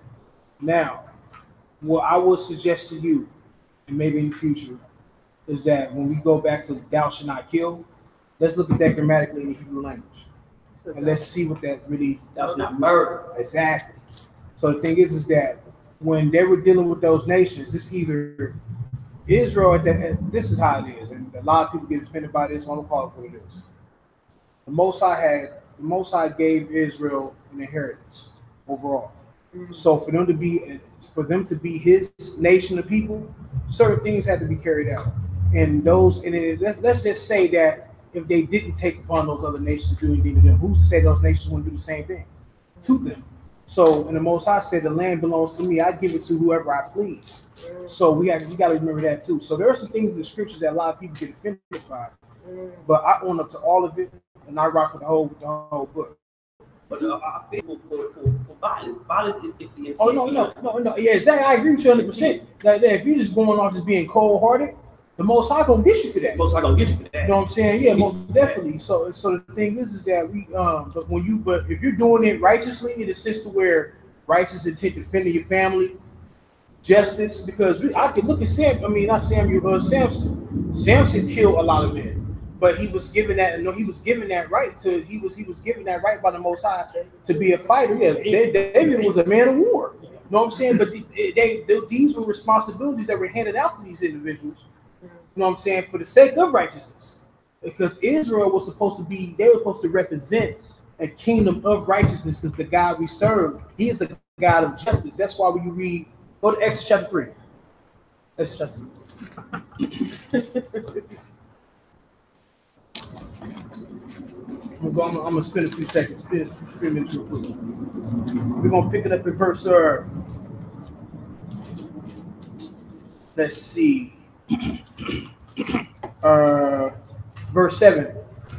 And I, the Lord, said, I have surely seen the affliction of my people which are in Egypt, and have heard their cry by reason of their taskmasters, for I know their sorrows. And I have come down to deliver them out of the land of the Egyptians, and to bring them up to a land, unto a good land, and a large unto a land flowing with milk and honey, and the Canaanites and all the ites, all those various nations. But the thing is that the Most High has seen the affliction, the injustice, because it said that the Israelites were being afflicted with hard labor. So He's a God of justice. When there's injustice going on, He intervenes. Go to Genesis chapter 4. Genesis chapter 4. When there's injustice, when there's a cold blood, when there's violence, and when there's unrighteousness going on, this God intervenes every single time. Genesis chapter 4, and we're going to pick it up at verse 8. And Cain talked with his brother, and it came to pass when they were in the field that Cain rose up against Abel his brother and slew him. And the Lord, or Yahweh, said unto Cain, Where is thy brother? Where is Abel thy brother? And he said, I know not. Am I my brother's keeper? And he said, What hast thou done? The voice of thy brother blood cried unto me from the ground. That was not a righteous kill. Exactly. So every time there's some unrighteousness going on, when there's some injustice, this guy Yohei, he intervenes every single time. So with Samson, they were under captivity to the Philistines. What happened? Okay, Samson, I need you to do that for me. King David, you surrounded by nothing but enemies. They're gonna come and take you out. My son got to come to your bloodline, which we understand to be the Messiah or Christ. Guess what you're gonna have to do? You're gonna have to be a man of war and to make sure that none of that doesn't happen. You know what I'm saying? So, and the thing is that those nations who were trying to attack the Israelites that in that day and age, those were wicked nations trying to take over. You know what I'm saying? So, and they were doing injustice. So every single time there's injustice on earth, according to the record, the Most High intervenes every single time, because He's a God of justice. You know what I'm saying? He's a God of the oppressed. That's just what it is. I said one thing. The Most High is trying to get us back to the Garden of Eden. That's what this is all about. It's all good, all righteous. So evil came in, so He was trying to take care of the evil. Exactly. Evil that's in the world. So this was His plan to get us back there.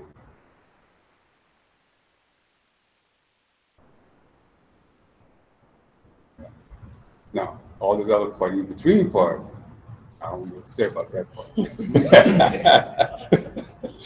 But all these things that we talk about, killing and all the mercy and all that, He's trying to get us all back there. If you notice, it's all getting us back to the garden. It's all getting us back to the garden. I agree 100%. I ask you believe He killed His son? You think He killed Yeshua, or do you believe that the Romans killed him? Oh, I mean, God allowed it. He sat there and watched it. You know, so he allowed it. He needed that. He said it was supposed to be, but technically the Romans. There's a lot of people to blame. You know, Yeah. you can have, you know, like me when I went to penitentiary. You know, that you can blame me, blame the gun makers. You can blame my parents for not whooping my ass behind for that. Right. You know what I mean? There's a lot of people to blame, but at the end of the day, that's just what it is. So, Whatever. But he said he gave. He gave. He gave. He gave. It's like he said. No, he said, "I gave my life. No man take my life." So when you think about it, just look at it from this perspective. You got a person who can walk on water, who can make water into wine, who can feed 5,000 people. You think that's a chump? He allowed that to happen. I feel what you're saying. Exactly. So when the said Jethro came on him that night when he was in the garden, I think somewhere in John, and he was praying. Because he said, "Hey, this cup, I don't want to drink this cup, but if it be your will, I'll take it." So in other but words, it was still God's will. You yeah, know what I'm yeah, saying? yeah, So exactly. God did allow it. Yeah, the Most High allowed it. The Most High allowed it because it had to be done. If you look at it, he could be too blind too. I mean, I can see that, but No, go ahead. I'm sorry. Go ahead. no, but the thing is that just think about it, because when they came upon Christ, he told Peter, "If you live by the sword, you're gonna die by the sword." But he got him. I mean, look. Now the Most High Christ could have intervened, and he could have just decided to take them dudes out by himself when they arrested him. But he allowed it to happen. Like I said, he's walking on water. He's feeding 5,000 people. He's casting demons out the populace. He's doing all this. That's not a chump. That's a dude. And it says that he was meek. Meekness means to be willing to do things like that, but you are cool and calm, and you allow the Most High to handle things. So guess what happened? The Most High had to handle that situation because it was already set that Christ had to come, suffer, and die, and resurrect. So the thing is that prophecy had to be fulfilled, because when the Most High calls something into the action, it has to happen. You know what I'm saying? The Most High will not be mocked. You know what I'm saying? So we have to understand that's why Christ is called the suffering servant, or he's just called the servant. He does whatever the Most High tells him to do. He says, "Not my will, it's your will." So at the end of the day, can we blame? I don't want to say blame. I would say it was meant to happen. And the Most High, Christ himself, because we know Christ is not the Most High, he's the servant. So the thing is that he just was doing what he was instructed to do. And he did give it to, now there were some times where he was tempted. It say he was tempted. So for him to go against the Father's will was a no-no for him, because he knew his God. So he decided to remain and rock out and continue the mission, because he knew after he was going to be martyred and impaled and all that, he was going to have victory, because he was going to resurrect. He knew that.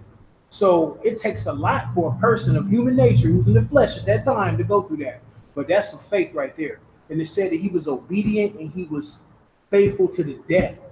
So that's why he was able to get his God body or be resurrected 3 days later after his impalement, because he knew, you know what I'm saying? So he could have rebelled, he could have fought back, but he chose not to, because he knew the goal, or like it says in Isaiah 46, "I established the end from the beginning." So Christ knew that he's the goal. He knew it. He's like, "I'm going to be the one to show people what salvation is, my example, my walk. So I'm the way, the truth, and the life." So the thing is that he's like, okay, I'm the example, use me,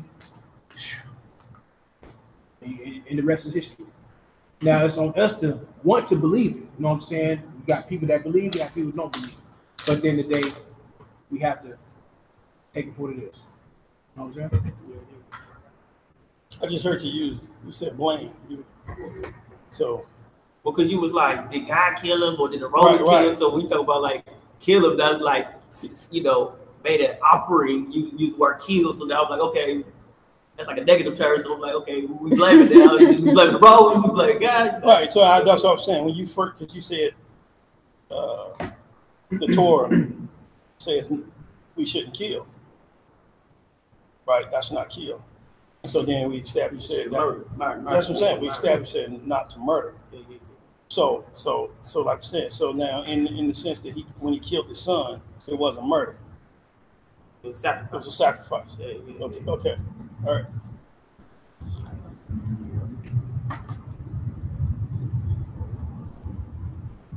So there are other people that have to be sacrificed. Now that could get deep, Bob. Okay, we stay right What here. are we talking about? Somebody here got to say? I would like to say something about sacrifice. All right, good. I guess I'll put the camera on me. Like when we're allowed to wake up breathing in the morning on a daily basis, we do sacrifice. And sacrifice is pretty much willingly giving up your fleshly desires and wants for something greater of a more magnificent purpose. You give up the desire for what you really want, for what's necessary in your life, right?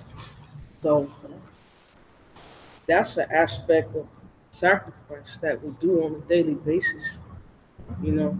So I just wanted to say that. I mean, sacrifice doesn't necessarily mean literally kill our flesh. Right. However, in a figurative manner, we kill our desires that may be against us and may not be in our best interest on a daily basis. And I believe that's what Yeshua means when he says, take up your stake daily and follow me. So I think that would be an aspect of sacrifice. All right. But we'll leave that right there. Now, for now. Yeah,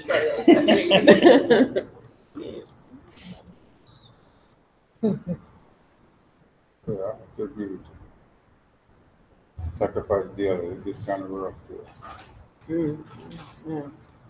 Walking in the spirit of trying to, it's rough. You have to sacrifice yourself daily to do it.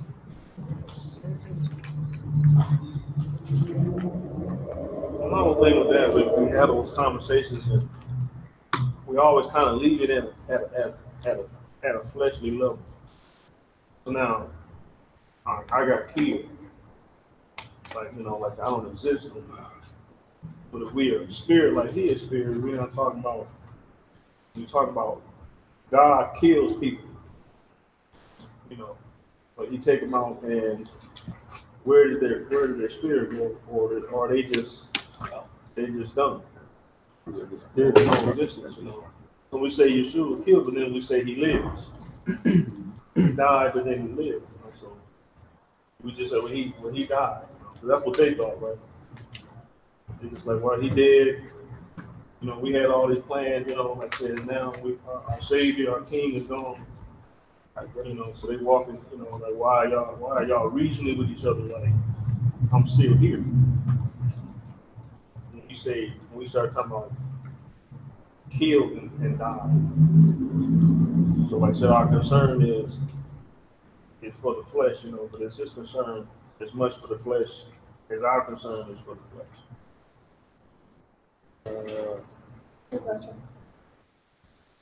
Because if he's coming back, he's gonna rapture me back.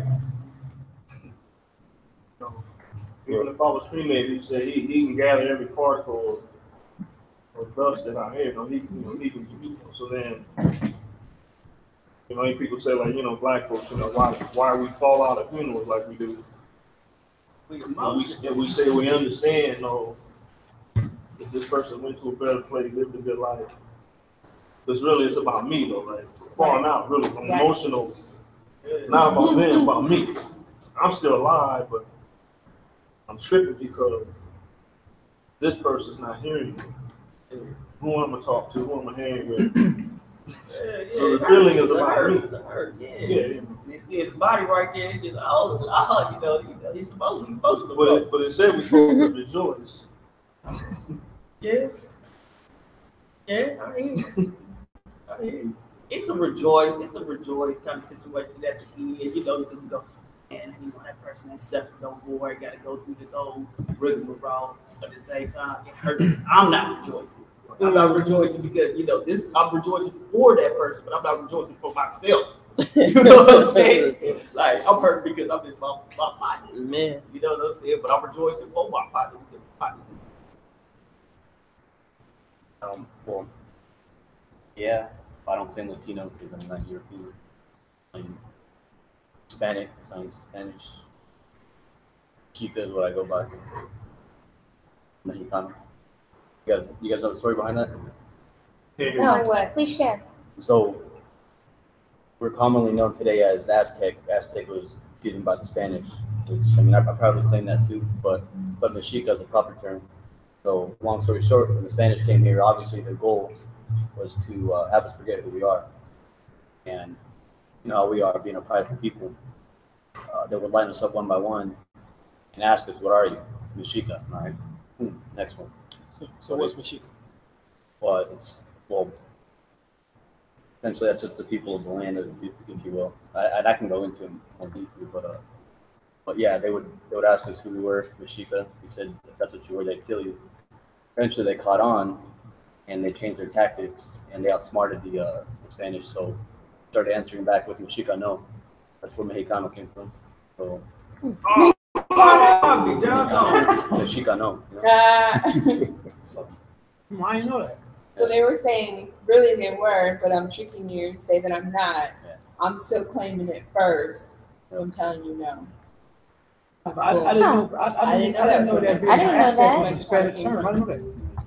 yeah, Aztec, yeah. What about the Mayans? Mayans, they're a little bit more ancient, but They're a little older. They're older. Like contemporary. for me, yeah, piece of Spanish. Yeah. And I got Tarascan in me too. And they were never conquered by the Aztec Empire. They would smack them in battle too. Like the Aztecs couldn't do nothing against them because we had metal weaponry, you know. Yeah. But they had obsidian. We had too. But That's crazy. I did not know that. I always understood the Aztecs. That was their origin. That's who they were. I never knew that was a European term. yeah, Aztec. Yeah. I mean, that's crazy. I didn't know that either. I had a friend Brandon, he's Aztec. He was trying to explain to us, because you get a little offended, right? I'm not just Mexican from Mexico.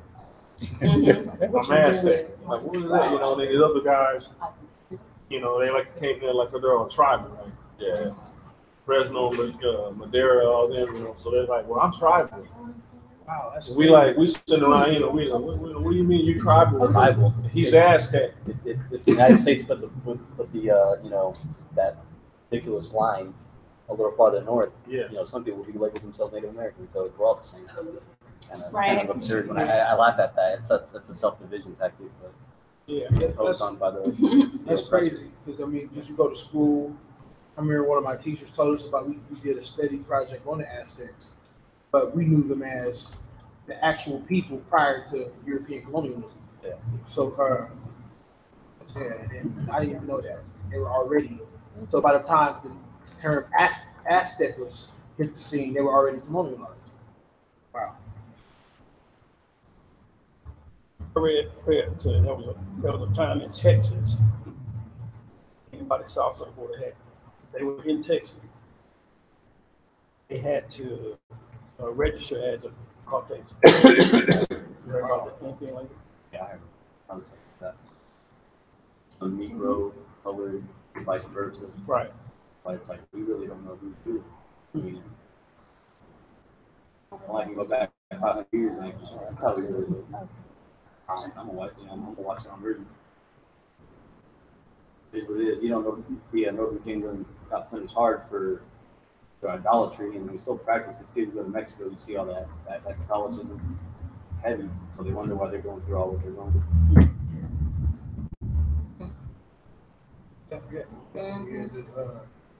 Because those are the first ones that got sent off from slave ships.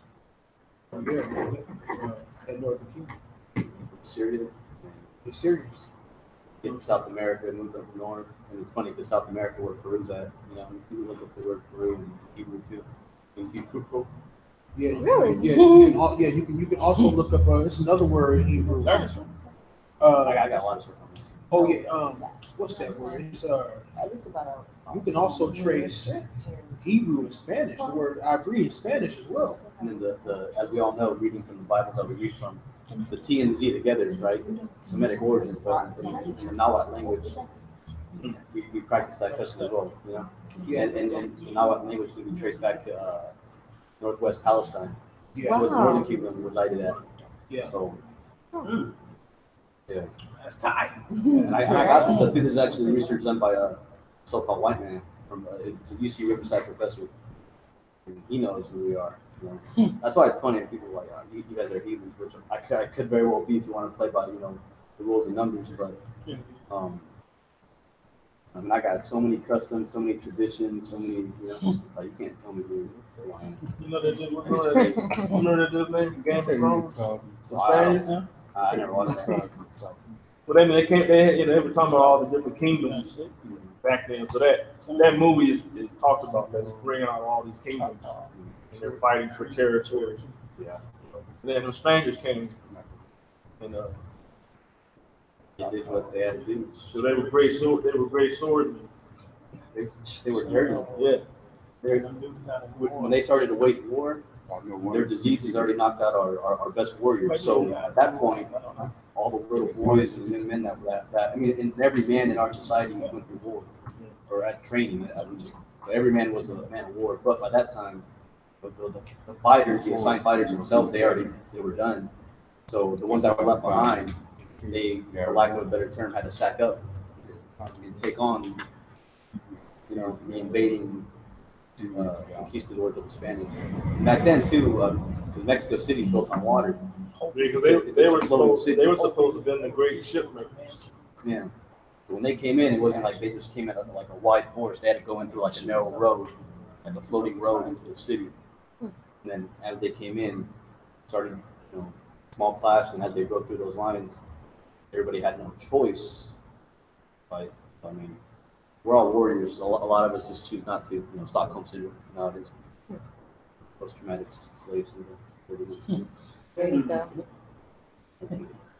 Yeah. That's why I kind of consider myself a little bit more militant than most, but only because I got to pick up the slack and it's in my blood. So I'm just. Yeah, I used to think be of the revolution every day. Stacks of blood. Yeah, I used to be fiery like that too, man. I used to be like that. Yeah, I used to be very fiery. I was reading a lot of I was reading a lot of Malcolm X and a lot of communist material too, man. That stuff will make you want to fight somebody. But we've been communists from the beginning. I mean, yeah, it's in its scriptures. You know what I'm saying? But yeah, but I was reading a lot of brutal material. But I'm glad. I mean, I learned from that. But I got to a point to where I started reading it, started acting the shit. I'm like, nah. Yes. I wasn't married. I probably. I don't know where I do. You were what? I thought I wasn't married. Okay. Now it's like my restraint. Hold on to it. I'll be called upon later. Right now, I'm just soaking it up, spreading it out. Okay. And young when it goes down. It'll move. I keep second this shit. Yeah, 2 hours. Some go back. I think what we're gonna do. We're gonna close out the live video. We will continue to fellowship after that. So everybody, thank you for tuning in with us.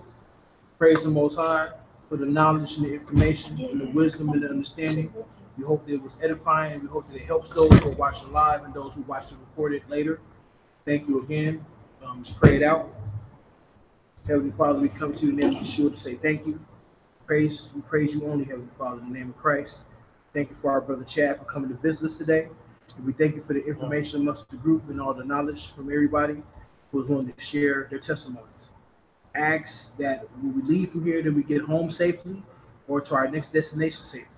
We ask in Christ's name we pray. Yeshem Yeshua HaMashiach. Amen. Much love and shalom. Till next time. Shalom.